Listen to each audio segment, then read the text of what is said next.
Friends, I'm your educator Saima. I'm gonna teach you class 7th geography. So students, हम लोगों ने start कर दिया था लेसन 1 से, तो आगे बढ़ते हैं नेक्स्ट डोमेन में, दैट इज़ हाइड्रोस्फीयर. अब हाइड्रोस्फीयर मतलब क्या होता है कि अर्थ का वो वाला पार्ट जहाँ पर क्या प्रेजेंट हो, अर्थ का वो वाला पार्ट जहाँ पर सिर्फ और सिर्फ पानी प्रेजेंट हो, ठीक है, उसको हम लोग क्या बोलते हैं, हाइड्रोस्फीयर बोलते हैं. ओके बेटा, अब देखते कहाँ कहाँ, जैसे अगर आप लोग, जैसे पृथ्वी जो होता है, अर्थ होता है, ओके, तो उसको क्या बोला जाता है, ब्लू प्लैनेट बोला जाता है. ओके, तो ऐसा तो है नहीं कि अर्थ को ब्लू कलर से कलर कर दो तो ये क्या हो जाएगा कि इसको हम लोग ब्लू प्लैनेट बोलेंगे, ऐसा तो है नहीं. बोला क्यों जाता है, जस्ट बिकॉज कि अर्थ का जो 70% भाग होता है वो क्या कवर करता है, 71% जो पार्ट होता है वो वाटर कवर करता है. ठीक है, वाटर बॉडीज़, अलग अलग तरह की जो वाटर बॉडीज़ है वो कवर करती है, तो इसलिए अर्थ को क्या बोला जाता है, ब्लू प्लैनेट बोला जाता है. ठीक, अब मोर देन 71% वाटर क्या होता है, अर्थ पर हमारे एग्जिस्ट करता है. ठीक है, लेकिन हम लोगों को हमेशा ये बोला जाता है कि जो वाटर का यूज़ है उसको बहुत केयरफुली यूज़ करो, ज़्यादा वेस्ट नहीं करो. वो क्यों बोला जाता है, जबकि देखा जाए तो 71%, मोर देन 71% जो अर्थ है वो कवर करता है वाटर से. तो ऐसा क्यों बोला जाता है, वो इसलिए बोला जाता है क्योंकि इसका इस 70% का जो 97% अगर देखा जाए तो 97% जो होता है वो ओशन में पानी होता है. ठीक है, पूरा ओशन कवर करता है 97%. बचा जो 3% है, इसको एक्चुअली देखा जाए 97.2 होता है, लेकिन अभी सिर्फ ऐसे इजी वे में समझने के लिए हम लोग समझेंगे कि 97% कवर करता. ओके, अब जो बचा 3% वाटर है, इसका भी 0.03% जो वाटर होता है वो जो है फ्रेश वाटर होता है. दैट मीन कि हम इसको पी सकते हैं. ठीक है, लेकिन इसमें से भी जो बचा 2.97% जो वाटर है वो कहाँ होता है, in the form of ice. Okay, जैसे ग्लेशियर हम लोग देखते हैं. ठीक है, ग्लेशियर हो गया, आइस शीट हो गया, तो इसके फॉर्म में 2.9% वाटर जो होता है वो स्टोर रहता है. जबकि फ्रेश वाटर क्या होता है, जो हम लोग अवेलेबल, जो डेली यूज़ के लिए जो अवेलेबल होता है वो सिर्फ इतना सा होता है, 0.03% होता है. तो देखा जाए कि कितना था, 71%, लेकिन यूज़ कितना आया, सिर्फ इसमें से इस 71% का 0.03% सिर्फ क्या आया, यूज़ में आया है ना. तो इसलिए बोला जाता है कि जो फ्रेश वाटर है उसका यूज़ बहुत ही वेस्ट तरीके से नहीं यूज़ करना है, जितनी ज़रूरतें हैं उतनी ही यूज़ करना है. ठीक है, ऑल्दो ऐसा भी है कि जो हमारे अर्थ के नीचे, ठीक है, अर्थ के नीचे जो है क्या प्रेजेंट है, अर्थ के नीचे अंडरग्राउंड भी क्या प्रेजेंट है, वाटर प्रेजेंट है. हम लोग उसको क्या करते हैं कि मशीन लगा करके, मोटर लगा करके उसका यूज़ कर लेते हैं. ठीक है, अब जो टैप वाटर में जो पानी आता है तो वो कहाँ से आता है, वहीं से आता है, ग्राउंड वाटर से आता है, उसका यूज़ कर लेते हैं.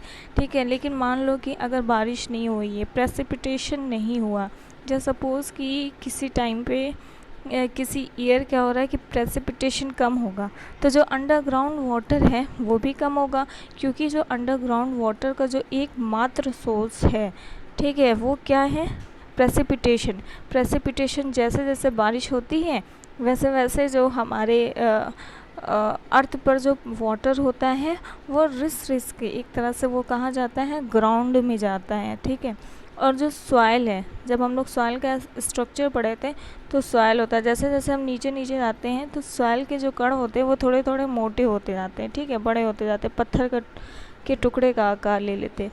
तो इन सॉइल और इसके बीच में जो वाटर होता है उसी को हम लोग क्या बोलते हैं, उसी को हम लोग बोलते हैं अंडरग्राउंड वाटर। ओके, तो इसका यूज़ भी हम लोग कर लेते हैं, लेकिन अगर मान लो प्रेसिपिटेशन नहीं होगा तो क्या होगा, वाटर प्रेजेंट नहीं हो पाएगा हमारी डेली लाइफ के लिए, है ना। तो फिर वाटर क्या है, वाटर को बहुत सोच समझ कर और एकदम केयरफुली इसका यूज़ करना चाहिए, है। अब हम लोग पढ़ेंगे कि जो ओशन होता है आखिर इसकी क्या इम्पोर्टेंस है। तो देखो, इसकी इम्पोर्टेंस हम लोग पढ़ेंगे। ये एक तरह से लिंक प्रोवाइड करता है लैंड मासेस का या कॉन्टिनेंट्स का। जैसे कि एक कॉन्टिनेंट इधर है, एक कॉन्टिनेंट इधर है। जो सपोज इधर पूरा कॉन्टिनेंट नहीं बना सकते, पॉसिबल नहीं है, बस इतना समझो कि ये एक कॉन्टिनेंट है, ये दूसरा कॉन्टिनेंट है। अब हमको दूसरे कॉन्टिनेंट में जाना है तो कैसे जाएंगे, तो जो यहाँ पर वाटर प्रेजेंट होगा, ठीक है, यहाँ पर जो वाटर प्रेजेंट होगा तो यहाँ इसके ज़रिए से, ट्रांसपोर्ट के ज़रिए से हम लोग कहाँ चले जाएंगे, एक कॉन्टिनेंट से दूसरे कॉन्टिनेंट के बीच में, है ना, दूसरे कॉन्टिनेंट पे चले जाएंगे। तो एक तरह से ये क्या कर रहा है, लिंक प्रोवाइड कर रहा है लैंड मासेस का, ठीक। अब much of the water that falls on land as rain, snow etcetera. अब देखो वो